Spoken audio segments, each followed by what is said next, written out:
Hello, welcome back. The Wall Part 4 by Marlen Haushofer. I thought of a name for my cow and called her Bella. It didn't fit with the landscape, but it was short and sonorous. The cow soon understood that she was now called Bella and turned her head when I called her. I would love to know what she had been called before. Dundle, Gretel, or Grey, perhaps. Actually, she wouldn't have needed a name at all, as she was the only cow in the forest, perhaps the only cow in the region. Lynx too had quite an unsuitable name, testifying to the ignorance of the people hereabouts. But all the hunting dogs in the valley had been called lynx since time immemorial. The real lynxes had been hunted to extinction so long ago that nobody in the valley had any idea of what they were like. Maybe one of the lynx ancestors had killed the last real lynx and kept its name as a victory prize. The gloomy weather marched into rainy days, and later even to snowstorms. Bella stayed in the stall and was given hay to eat, and I suddenly found the time and the peace to think about things. In my diary, Hugo's diary, that is, there's a note for the 10th of May inventory.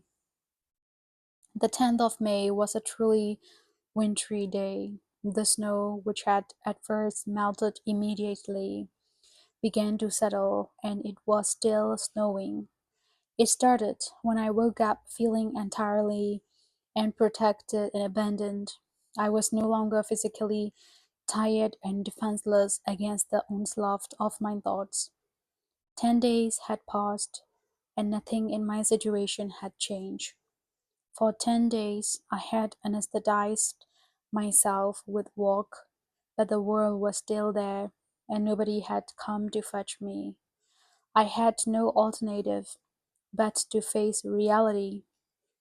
Back then, I didn't give up hope. Far from it, even when I finally had to tell myself that I could no longer expect any help. That mad hope stayed within me, a hope against all reason and against my own conviction. Even then, on the 10th of May, it seemed certain to me that the scale of the catastrophe was enormous. Everything pointed to it: the absence of rescuers, the silence of human voices on the radio, and what little I had seen through the wall.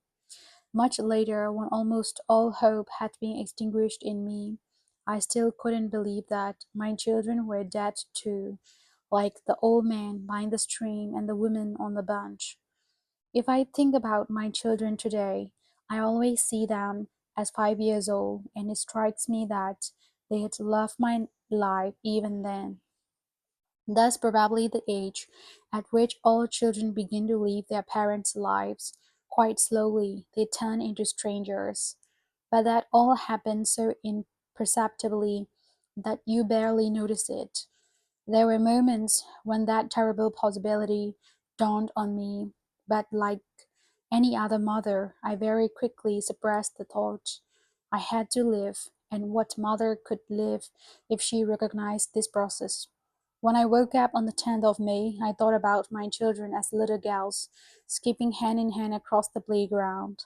The two rather unpleasant, loveless, and argumentative semi-adults that I had left behind in the city had suddenly become quite unreal. I never mourned for them, only ever for the children that they had been many years before. That probably sounds very cruel, but I can't think who I should lie to today. I can't allow myself to write the truth. All the people for whom I had lied throughout my life are dead. Shivering in bed, I considered what was to be done. I could kill myself, or try and dig my way under the world, which would probably only have been a more strenuous kind of suicide. Or, of course, I could stay here and try to stay alive. I was no longer young enough to think seriously about suicide. It was chiefly thoughts about Lynx and Bella that kept me from it, and also a sudden curiosity. The world was a riddle, and I would never have managed to leave a riddle unsolved. Thanks to Hugo's solitude, I had a few provisions that might keep me through the summer: a home, a lifetime supply of wood, and a cow, who was also an unsolved riddle, and was perhaps expecting a calf. I wanted to wait, at least for the appearance or non-appearance of this calf before making further decisions. I didn't give too much thought to the world. I assumed it was a new weapon that one of the major powers had managed to keep secret, an ideal weapon. It left the earth untouched and killed by only humans and animals. It would have been better, certainly, if the animals could have been spared, but that had probably been impossible. As long as they got the people, they hadn't given a thought to the animals in the course of their slaughter. Once the poison, at least I imagined a kind of poison, had ceased to be effective, it would be possible to seize the country, judging by the peaceful appearance of the victims. They hadn't suffered. It all seemed like the most humane piece of delivery ever to have occurred to a human brain. I had no idea how long the lung would remain infertile, and assumed that once it could be entered again the world would disappear and the victors would move in. Today, I sometimes wonder whether the experiment, if indeed that's what it was, wasn't just that little bit too successful. The victors are such a long time coming. Perhaps there were no victors. There's no point in thinking about that. A scientist, a specialist in weapons of destruction, would probably have discovered more than I have, but it wouldn't have been much use to him. For all his knowledge, he could do no different from myself, wait and try to stay alive. After I had sorted everything out as well as a person with my experience and my intelligence could do, I threw off my blanket and set about heating the house. For it was very cold that morning. Lynx crept out of the stove door, and then it was time to go into the byre and see to Bella. After breakfast, I started to bring all my supplies down into the bedroom and draw up a list. I have the list in front of me. I don't want to copy it out, because almost everything I owned will be mentioned in the course of this report. I moved the food from the little room into the bedroom, because it's cool there even in the summer. The house is built against the mountain, and his back is always in the shade. There were enough items of clothing about, and petroleum for the lamp, and spirit for the little stove. There were also a bundle of candles and two torches with extra batteries. The medicine cabinet was fully supplied, apart from the bandages and painkillers. Everything's still there. Hugo had devoted himself to this medicine cabinet with a passion. I think most of the medicines became unusable long ago. The things that turned out to be essential were a big bag of potatoes, a lot of matches, and ammunition. And of course, the various tools: a shotgun and a miniature rifle, the binoculars, a scythe, a rake, a pitchfork that had been used to cut the forest meadow for fodder for the deer, and a little sack of beans. Without these things, which I owe to Hugo's anxieties and to chance, I would no longer be alive. I established that I had already used up too much of the food. Above all, it was a waste to put links on it. It wasn't good for him either. He urgently needed fresh meat. The flour might last another 3 months. If I was extremely economical with it, and I could no longer rely on being found by then, I could never rely on being found. My most treasured possessions for the future were the potatoes and the beans. I absolutely had to find a place that I could use as a little ploughed field. And above all, I had to see about getting hold of some fresh meat. I knew how to use guns and had often successfully shot clay pigeons, but I had never shot deer. Later, at the deer's feeding place, I found 3 red salt licks and kept them in the kitchen where it was dry. For a long time now that rough salt has been all the salt I have. In the summer, I was also able to catch trout with Louis' fishing rod. I had never done it before, but it couldn't be all that difficult. I didn't like the idea of that kind of murderous activity at all, but I had no choice if I was to keep Lynx and myself alive. At lunchtime, I cooked rice pudding, making do without sugar.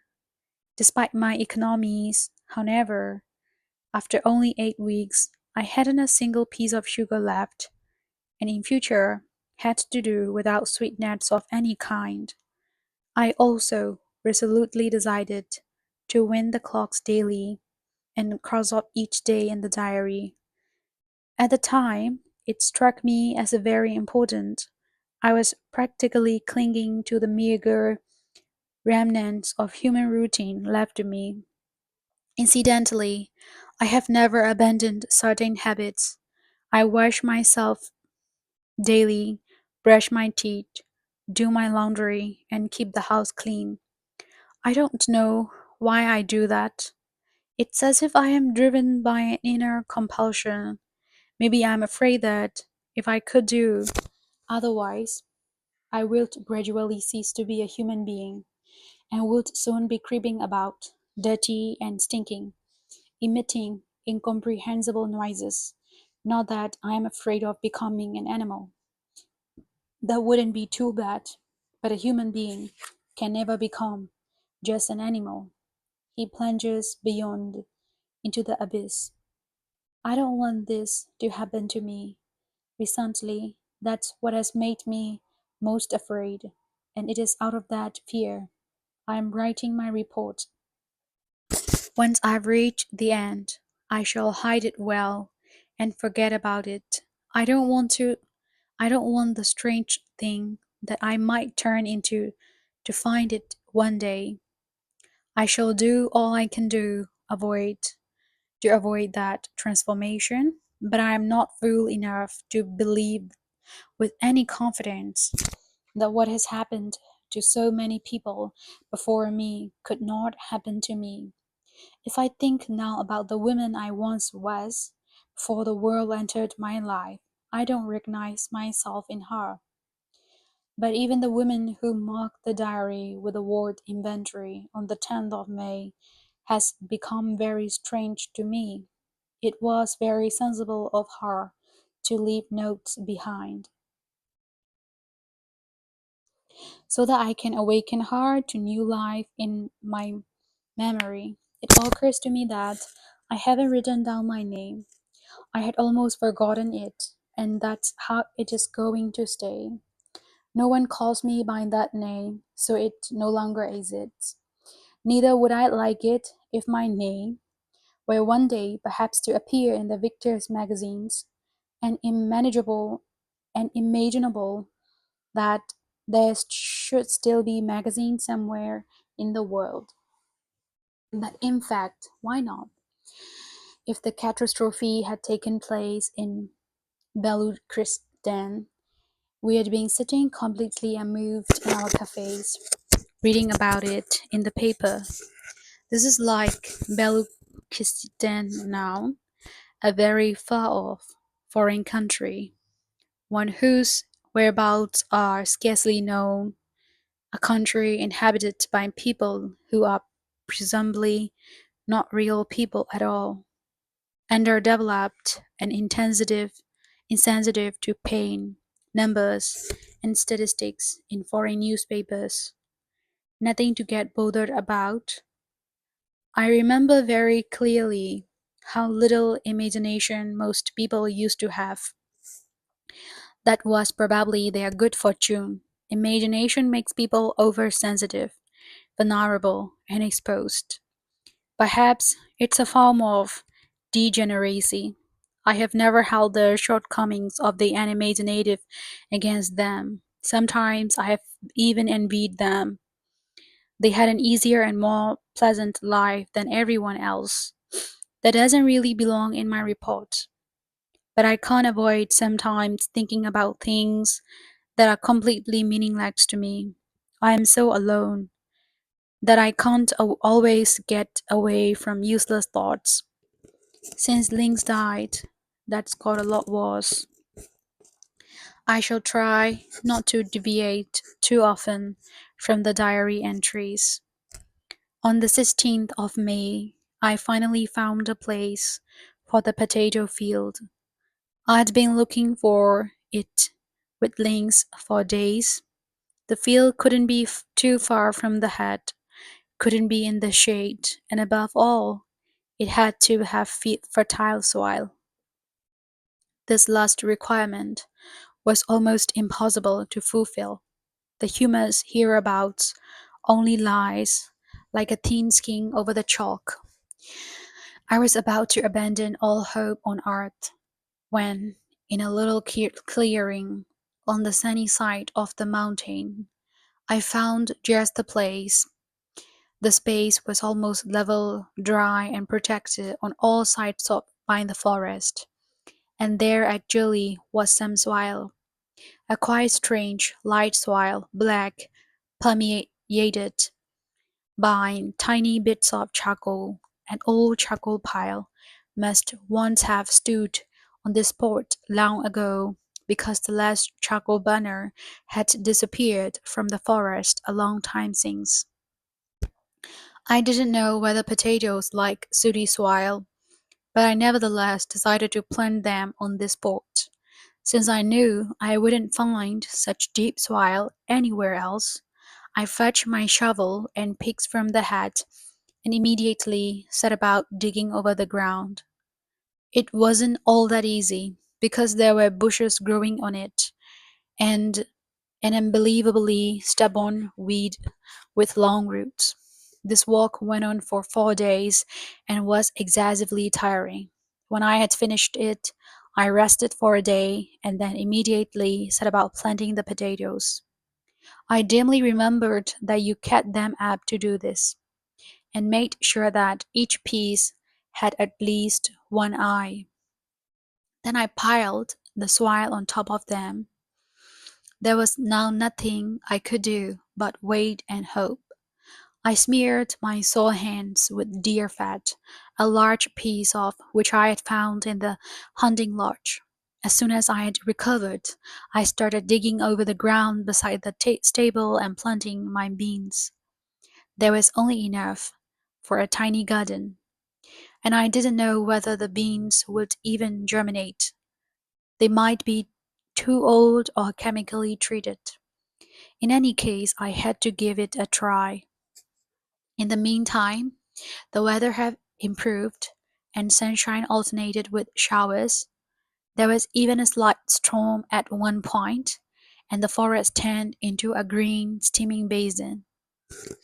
After the storm, I thought it was nothing that it became as warm as summer, and the grass on the forest meadow grew high and lush. It was a remarkably tough, almost thorny grass, very long, and I assume it wasn't much use as a cattle feed, but Bella seemed happy with it. She spent every day in the meadow, and it struck me that she was getting rounder. Just to be on the safe side, however, I fetched the last hay out of the barn to have a supply in case the weather suddenly turned Every second day, I cut fresh branches for Bella's bed. I wanted my cow to be able to flourish amid cleanliness and order. I took a lot of trouble looking after Bella. I now had plenty of milk for myself and Lynx, but even if Bella hadn't given any milk, I couldn't have helped looking after her so well. She had very quickly become more to me than simply a piece of beef that I kept for my own use.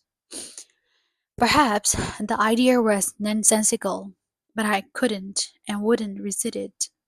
The animals were all I had now, and I began to feel like the head of our curious family. The day after the storm, on the 13th of May, it rained all day, a warm and fertile rain that forced me to stay in the hut if I didn't want to get soaked to the skin in a few minutes. Towards evening, it became unpleasantly cold, and I lit a fire after I had done my walk in the byre and washed. I put on my dressing gown to read a little by torchlight. I had found a farmer's diary that struck me as worth reading. There was a lot in it about making a garden and raising cattle, and I urgently needed to learn more about these matters. Lynx lay in the stove door and snuffled comfortably in the warmth, and I drank bitter tea and listened to the monotonous sound of the rain. Suddenly, I thought I had children calling. I knew it must be an illusion and returned to my diary, but then Lynx lifted his head and listened, and there was again a quiet, sorrowful wailing.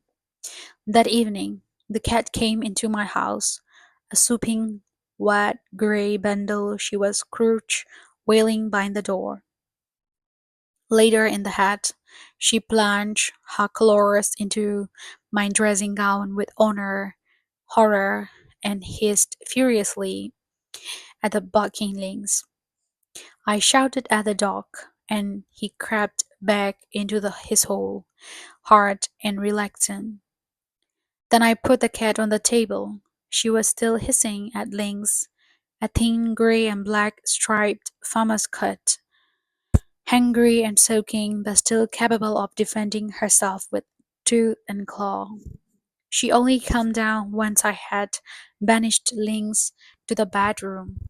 I gave her warm milk and a little meat, and looking around her all the time, she hastily wolfed down everything I put in front of her.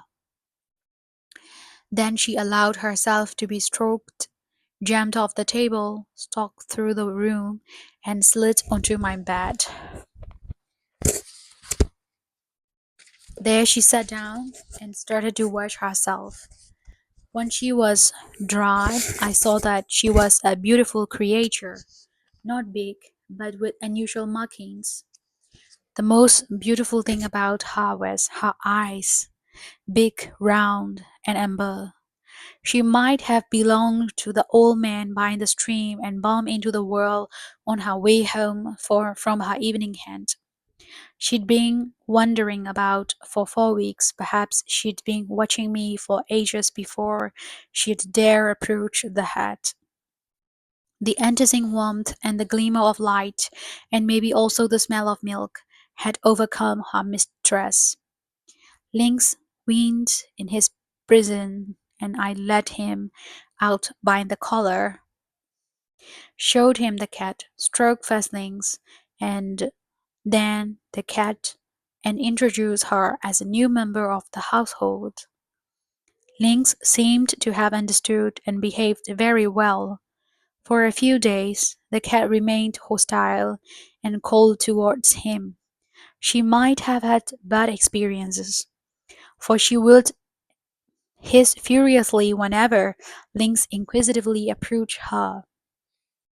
At night, she slept in my bed, pressed close against my legs. It wasn't very comfortable for me, but as time passed, I got used to it. In the morning, she ran off and didn't return until deck started falling. to eat, drink, and sleep in my bed. She acted like this for 5 or 6 days. After that, she stayed with me all the time and from then on behaved like a true house cat. Lynx didn't stop trying to get close to her, as he was a very inquisitive dog, and at last the cat came to terms with his behavior, stopped hissing, and even allowed herself to be sniffed at. All the same, she didn't seem too happy about it. She was a very nervous and suspicious creature, jumped at the slightest noise and was always tense and ready to make off at any moment.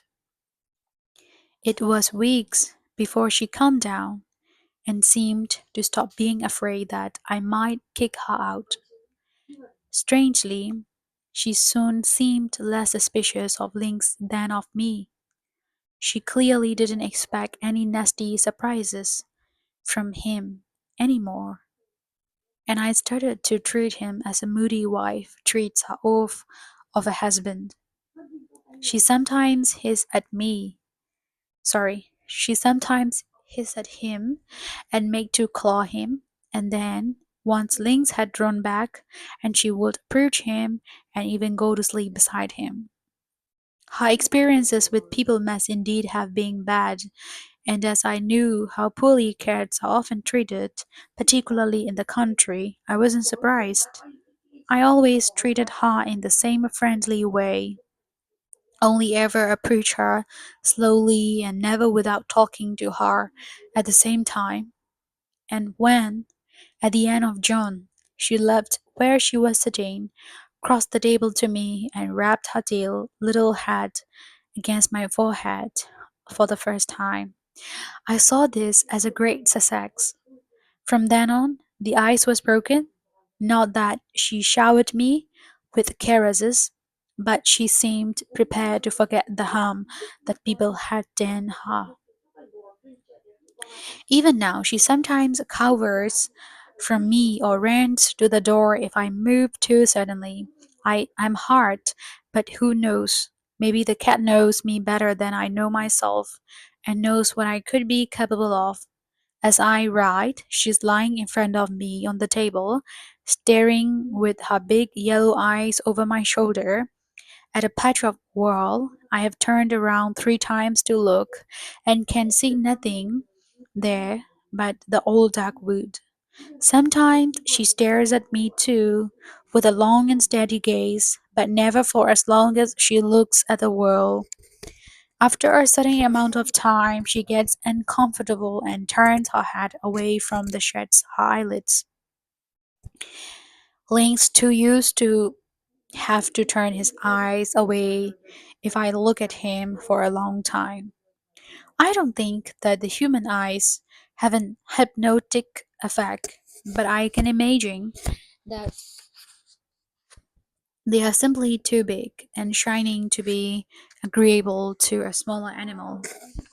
I don't like being stared at by eyes as big as saucers either. Since Lynx died, the cat has grown closer to me.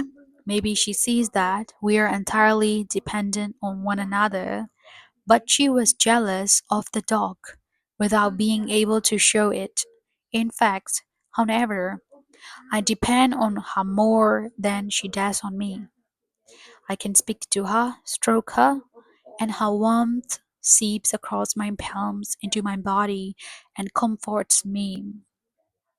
I don't think the cat needs me as desperately as I need her. Over time, Lynx developed a sudden affection for her. For him, she was a member of the family or the gang, and he would have gone for any aggressor to protect her. So there were 4 of us: the cow, the cat, Lynx, and me.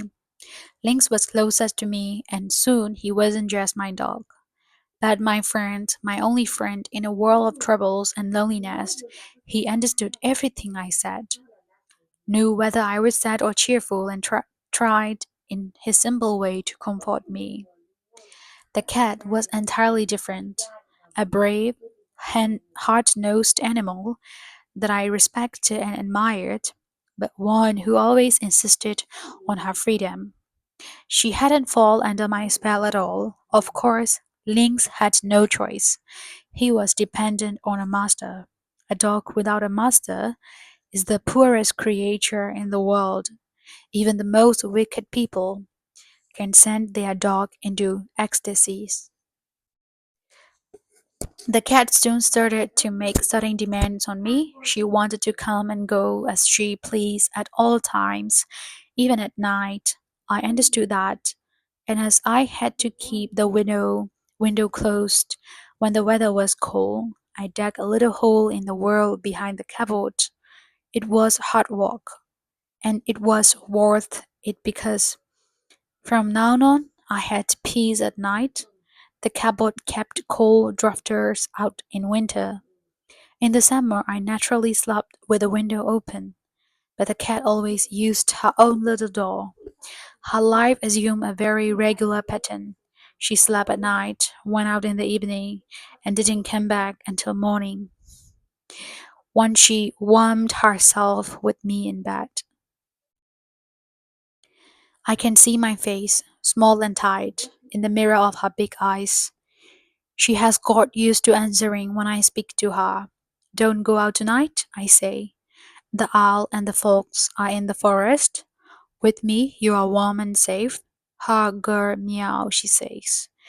And that might mean we will see women creature. I might not commit myself. And then soon comes the moment when she stands up, arches into a bow, stretches herself out twice, jumps from the table, slips into the background, and without a sound disappears into the decks. And later I will sleep my quiet sleep, a sleep in which the spruce trees rustle and the stream splashes. Thank you very much.